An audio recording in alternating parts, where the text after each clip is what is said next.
Mila mametraka paikady vaovao hoentina miatrika amin'ny fiodinana faharoa amin'ny fifidianana filohan'ny Repoblika hoy ny candidat Marc Ravalomanana nandritra ny fandalovany Tetiosy. Tokony ahitsy ny lesoka hita taratra nandritra ny fifidianana tamin'ny 7 Novambra lasa teo. Tena faly ato Tetiosy satria ahafahanay nijery sy nandinika ny zavatra nitranga ary koa nanova indray ny paikady aloha dia ny fametrahana koa le rafitra vaovao hoe komity. Ny komity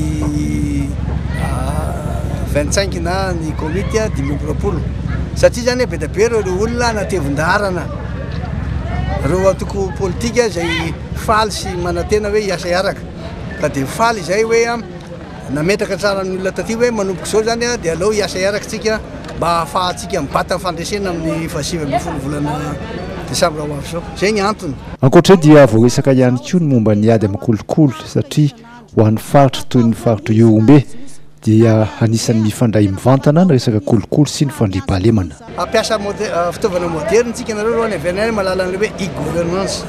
Dia e-gouvernance io ho informatisena daholo ny ministère rehetra dia afaka manena aloha zany zay le ady amin'ny kolokolo.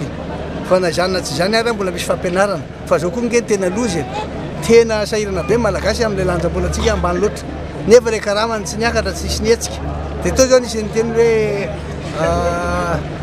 le mpampianatra na ny fonctionnaire zay tena mahatsiaro fahasahiranana amin'le vidim-piainana dia tsy maintsy amboarina zany zay amboaritsika dro manantenana reo manana fanantenana fatao.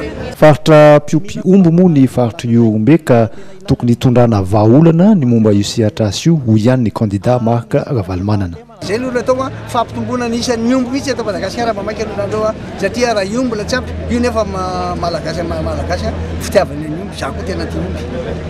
Iosy, Ilakaka, Fianaratsoa ary Ambositra moa no tanàna nandalovan'ny candidat mitondra ny larina 520 ny saotra ireo mpifidy sady nitondrany ny fanazavana momba ny fametrahana ny K25 ho fiomanana amin'ny fiodinana faharoa amin'ny fifidianana filohan'ny Repoblika.